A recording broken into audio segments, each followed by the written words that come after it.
Bonjour tout le monde, comment allez-vous? On se retrouve aujourd'hui pour une idée de vidéo que j'ai eue cet été et que malheureusement je n'ai tellement pas eu le temps devant moi cet été parce que je profitais vraiment beaucoup de la famille. Donc on se retrouve pour cette fameuse wishlist, donc toutes les bandes dessinées qui ont attiré mon attention, je dirais dans les 6 derniers mois qui viennent de passer. Alors, on y va maintenant. J'ai beaucoup de bandes dessinées. Probablement que je vais devoir faire une vidéo en 2 parties parce que j'en ai de la BD à vous présenter.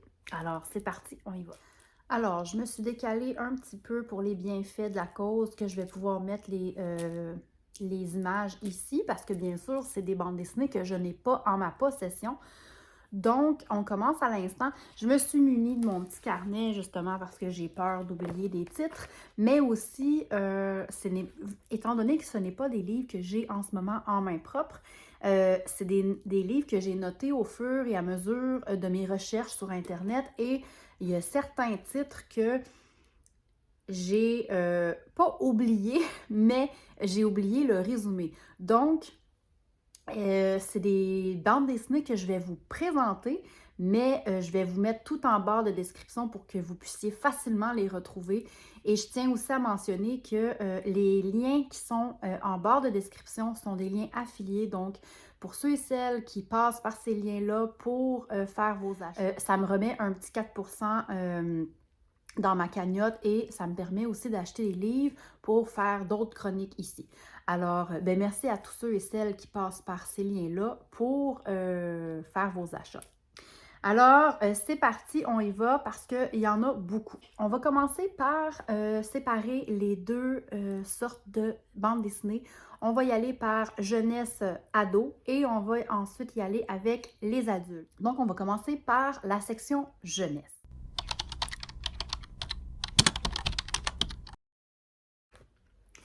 Alors, le premier que j'ai envie de vous parler, c'est l'Éden des sorcières. Donc, encore une fois, je vais mettre tous les pages couverture ici. Alors, l'Éden des sorcières est un manga. Je l'ai sélectionné pour ma palle du Pumpkin Autumn Challenge. Je crois que je vais probablement le lire en novembre. C'est un livre qui m'intéresse et qui m'interpelle vraiment beaucoup. Ça me fait penser au studio Ghibli, donc Princesse Mononoke. Ça me faisait tellement penser à ça avec la couverture, avec son loup qui fait de la magie. Donc, ça me faisait vraiment penser au studio Ghibli. Et pour ceux et celles qui me suivent sur Instagram depuis un certain temps, j'adore le studio Ghibli depuis très longtemps. Ça pouvait pas être mieux. Ensuite, une bande dessinée ou roman graphique, je suis pas certaine, j'avoue, j'ai pas fait tant mes recherches que ça. C'est Thornhill.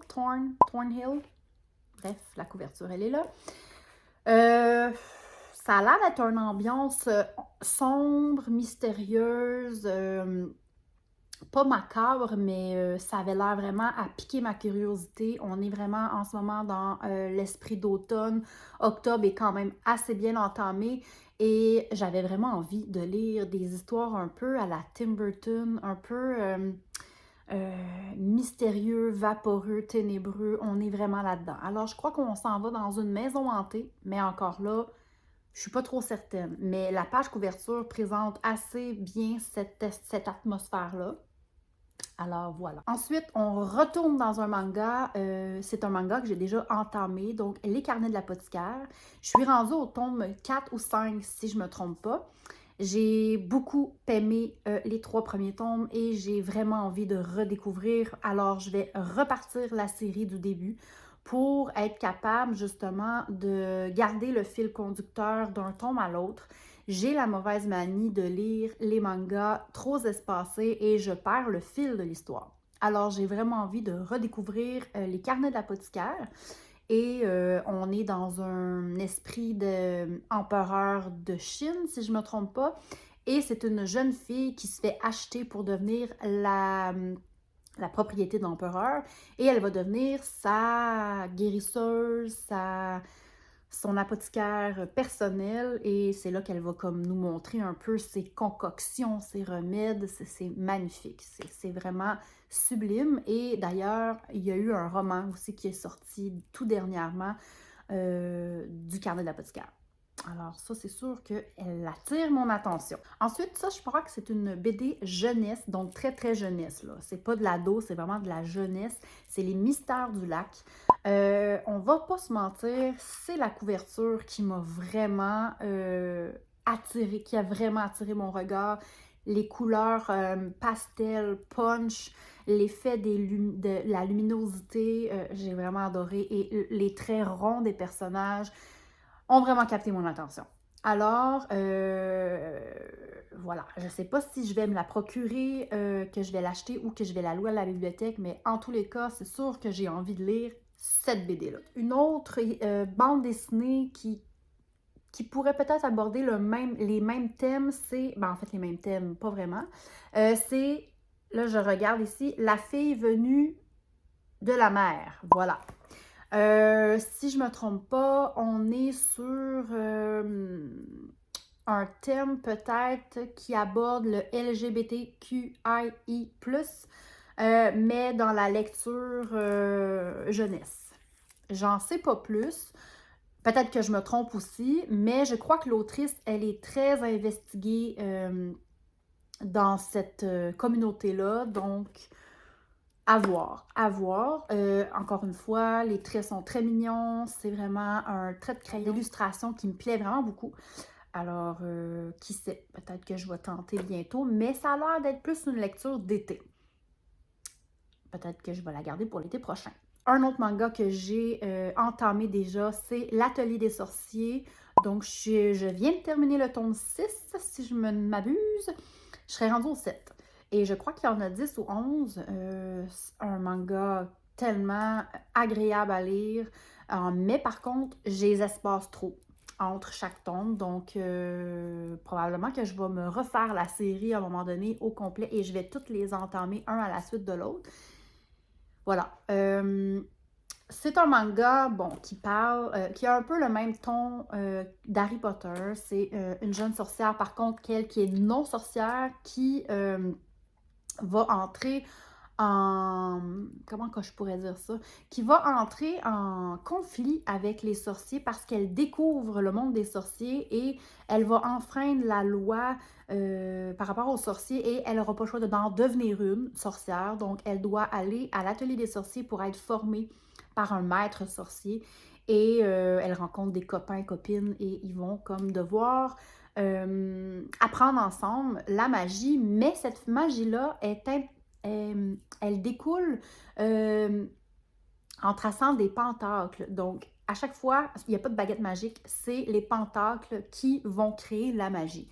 Donc, elles ont tous leurs petits carnets ronds en dessinant des pentacles et chaque pentacle a leur façon de décupler de la magie.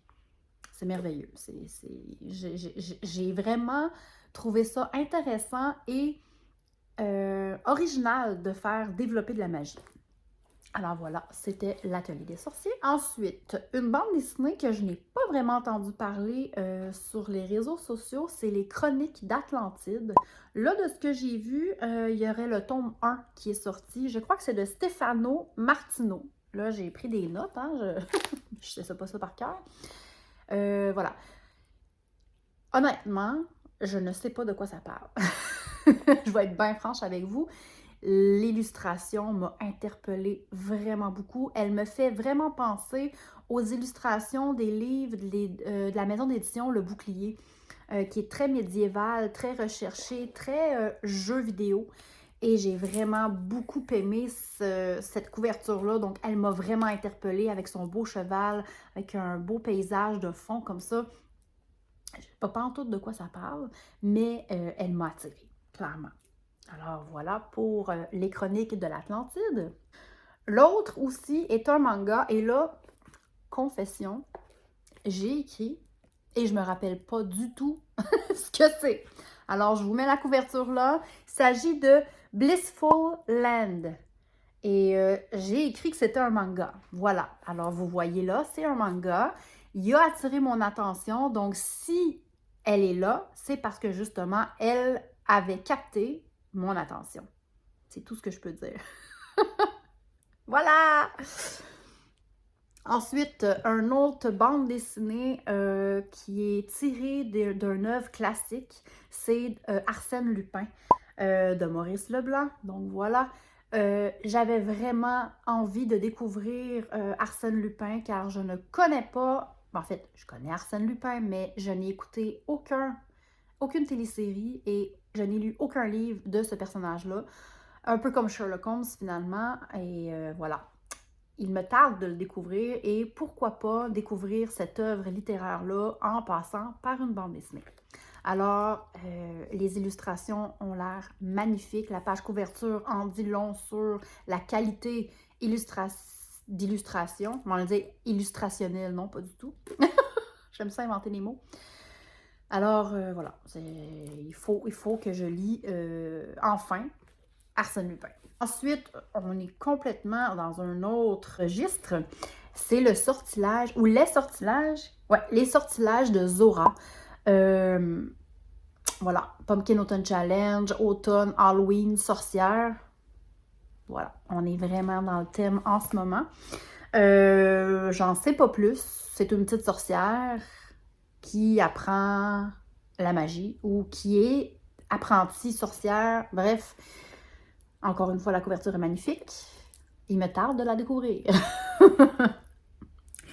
Et la dernière, par rapport à l'univers jeunesse, il s'agit de l'Imprimerie des sorcières, qui est encore un manga. J'aime beaucoup les mangas qui parlent de fantastique, de sorcières.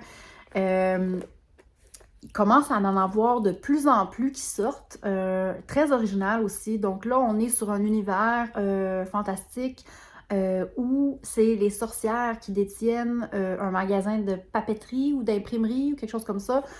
Probablement que c'est des grimoires qu'ils fabriquent. Je n'ai pas vraiment regardé le pitch.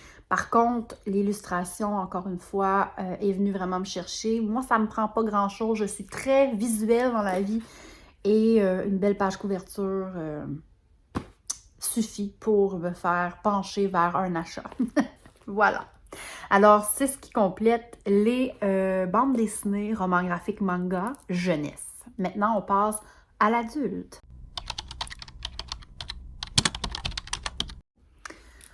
Maintenant, on passe aux bandes dessinées pour adultes. J'en ai décocté quand même beaucoup. Beaucoup égale beaucoup. La première qui a attiré mon attention et je sais même pas si c'est une nouvelle bande dessinée. Par contre, j'avais adoré La fille aux cartes postales de Jean-Paul Ed et j'ai vu qu'il y avait une bande dessinée qui s'appelait Memoria. Je sais pas si on est dans le post-apocalyptique ou quelque chose comme ça, mais Jean-Paul Ed, pour moi, là, vous la voyez pas, mais elle est en bas. J'ai tellement aimé La fille aux cartes postales, de par les graphiques, de par l'histoire, de par le travail éditorial qui a été fait. Et quand j'ai vu que j'avais pas tout lu sa bibliographie à Monsieur Ed, eh bien, je me suis dit, il est temps que tu y remédies. Alors, voilà, Memoria. Encore une fois, j'ai aucune idée de quoi ça parle, mais elle a vraiment attiré mon regard. Vous allez voir, c'est redondant. Il y a beaucoup de bandes dessinées que je ne sais pas de quoi ça parle, mais quand j'ai vu la page couverture, je me suis dit, ouf, ouf, tente. Voilà. Là, soit dit en passant, j'achèterai pas tous les bandes dessinées et les mangas qui sont sur cette liste parce que je vais me ruiner. Vive les bibliothèques. Surtout pour les bandes dessinées. Vive les bibliothèques.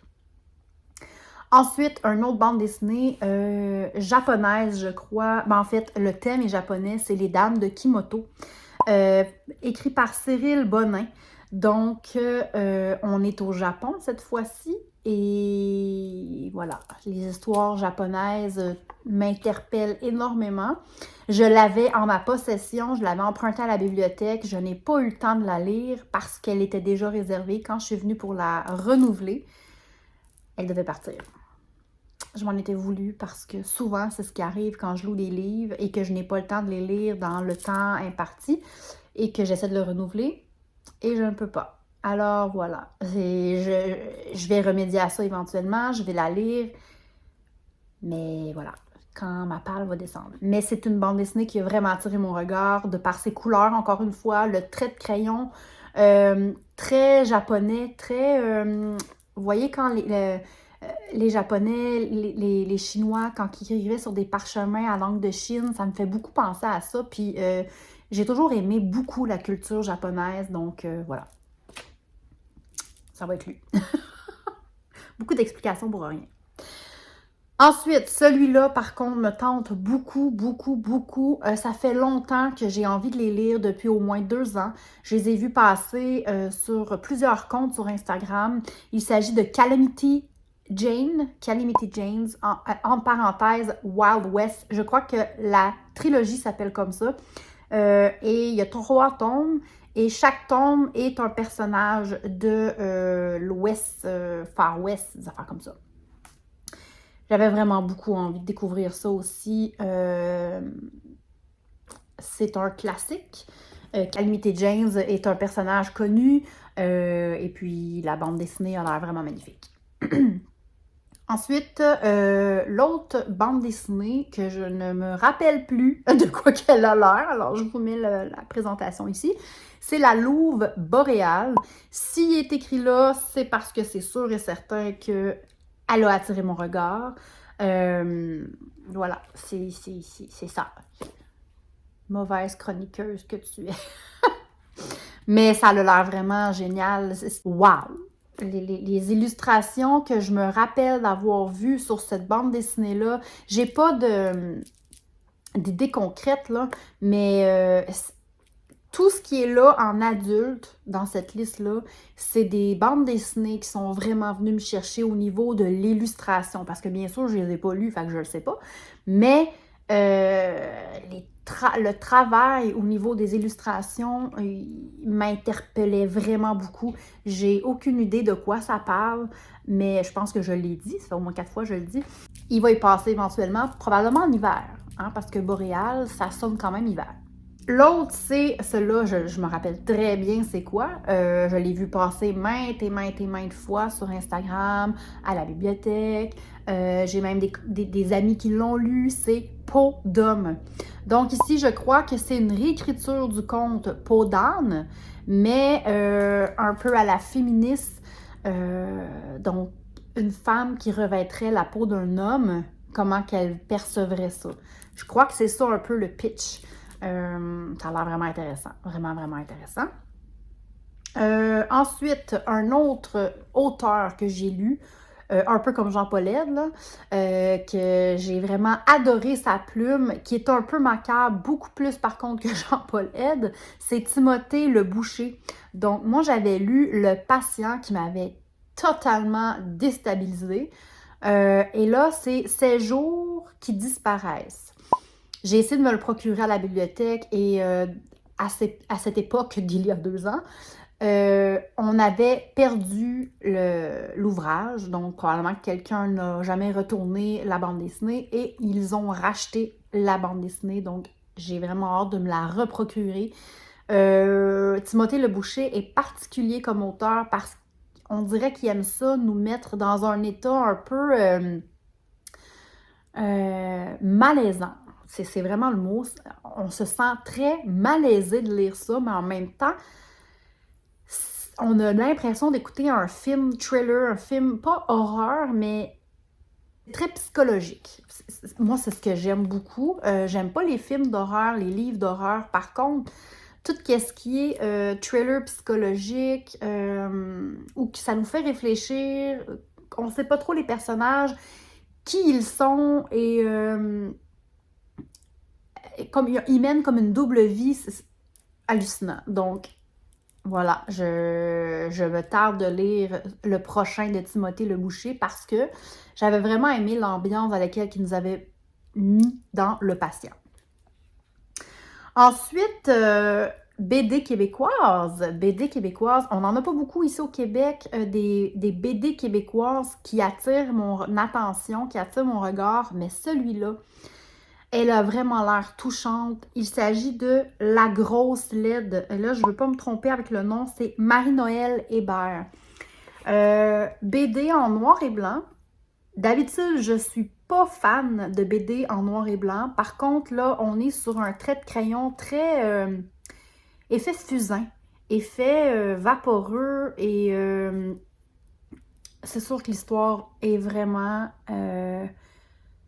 dénonce beaucoup de grossophobie et de façon de percevoir le corps des autres et c'est quelque chose qui m'interpelle beaucoup.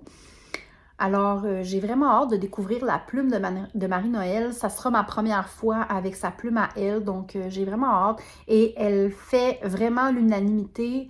Tous ceux et celles qui ont lu cette bande dessinée-là, ça a été quasi un coup de cœur, ou si c'est pas un coup de cœur. Alors, j'ai vraiment hâte de la découvrir à mon tour. Ensuite, Pandémonium. Je crois que c'est ça. Ouais, le tome 1, 2, 3. Encore une fois, BD, je crois, un peu post-apocalyptique. Voilà, j'ai pas d'autre chose à dire, à part que j'ai envie de les lire. Et la dernière que j'ai envie de vous parler, parce que je pense que je vais faire une vidéo en 2 parties, parce que ça sera beaucoup trop long, c'est Un printemps à Tchernobyl. Donc, tout le monde connaît ce qui est arrivé à Tchernobyl. Je ne m'en rappelle pas dans quelle année parce que je ne suis pas très bonne en histoire, mais j'ai envie de découvrir un peu cette histoire-là sous forme de bande dessinée et j'aimerais aussi poursuivre après avec la télésérie qu'il y a eu sur Netflix. Je crois que c'est pas une grosse télésérie, mais j'avais vraiment envie de découvrir ça sous forme de BD, le drame qu'il y a eu à Tchernobyl. Alors voilà. C'est ce qui complète. J'en ai d'autres, hein? J'en ai tout plein, mais je vous garde ça pour une autre vidéo. J'espère que c'est quelque chose qui vous plaît, que vous aimez, que je vous fasse découvrir un peu les petites bandes dessinées qui ont capté mon attention. Je vais essayer d'en faire un peu plus ici sur ma chaîne. Je sais que c'est des choses que les gens aiment regarder, que ce soit des achats, tu sais, ils appellent ça des book hauls, des réceptions, bref. Alors, si vous avez aimé cette vidéo-là, ben, n'hésitez pas à mettre des pouces, à vous abonner si ce n'est pas déjà fait. Et on se retrouve en commentaire et pour une prochaine vidéo. Bye tout le monde!